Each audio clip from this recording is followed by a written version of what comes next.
So we just looked at your future. So as you're looking back at our folks who are potentially graduating here, what piece of advice would you give somebody who is about to graduate this coming year? Absolutely. So Kimberly warned me about this question, and I thought about it quite a bit last night. Thanks, Kim. I actually have 3 answers. Do we have time for 3? We have all the time in the world, Amy. All right, great. So my first piece of advice is ask, ask, ask. Nobody is going to expect you to know everything when you're right out of school. But beyond that, if there is a committee that you want to get involved in, or a program in the office that you want to be part of, or even like a piece of innovation that you're interested in, don't wait for somebody to come to you and bring it to you. So be proactive. Be proactive. Ask, volunteer for that committee. Ask your employer how you can be involved in that program in the office, or if maybe there's time in your work week to research that innovation. Even if they have to say no, they're really going to appreciate the initiative. Yep, absolutely. Second thing is always be a professional, but don't take yourself too seriously. I think that the extra drama is just really counterproductive.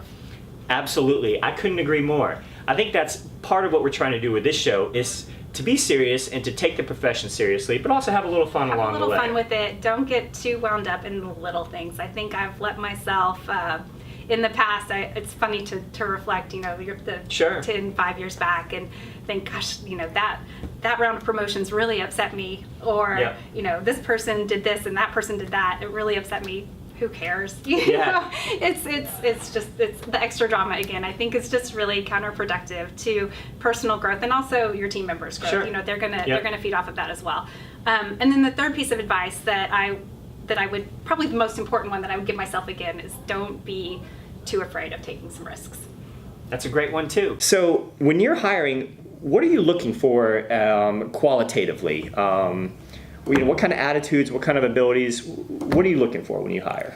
Well, first of all, I'm looking for folks that show a real, genuine enthusiasm. They seem engaged. They've done a little bit of research. They know something about the firm, and that there's something about us that they're excited about. And so they lead with that. And they're intellectually curious. They're able to show through their work and stories about their projects and draw us in. And so I'm looking for somebody that's got good emotional intelligence and is able to, seems to be able to connect and will fit well with our culture. But I'm also looking for people with strong design skills. I want to see strong graphics and portfolios, and when they're talking about the projects, the imagery of what they're showing in their portfolio should match that story. And it's always good when when they know about the it's a very funny story. I interviewed somebody a few years ago, and it still stuck with me. And it was as though they were presenting someone else's portfolio. It's like, well, let's see, I don't remember what happened on that project, and it was something like this.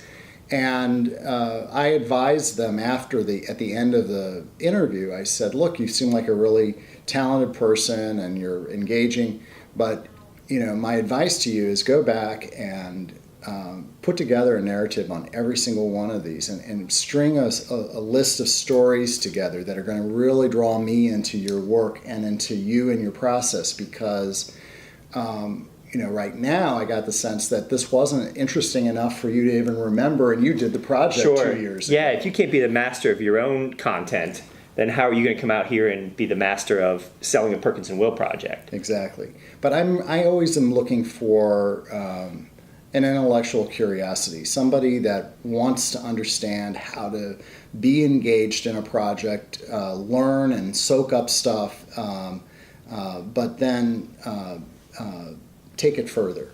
And that's something that you get by the kinds of questions that they ask and that they have for you. Coming out of school that you guys hire and that you work with, what do you find are the most successful traits among those folks? How can those people really position themselves to be successful at Quinn Evans or even the profession at large? What do you see are the most successful traits in those types of people? I think we're at a really interesting point today in the profession. Okay. And Tell us more. There's a whole lot of background to this that I'll skip in Okay. the interest of time. Sure. Just to say that with the disruption that's happening around us and it's happening in our profession, just kind of sitting at your desk and, drawing pictures of buildings, that's not the dynamic aspect of what we do. Okay. Yep, I love it. What is the dynamic aspect of what we do? What is really relevant and meaningful is, I will call it the social entrepreneurism of what we do. Social entrepreneurism. So, All right. in other words, Define that. find issues in your communities, find issues with your clients that are real life impact issues for them, and understand what we can do with our design to have the impacts that they're looking for and that they need. Yep. And we can help find the resources. If we sit in the office and wait for the phone to ring, for somebody to call up and say, Yep. hey, I have a project for you, we are already 3 steps down the road from really being able to have as much impact as we could. Makes sense. And getting out of your chair, getting into your community, dealing with your clients, really understanding them as people, Yep. understanding how your design impacts their lives and their organization, that's being a social entrepreneur.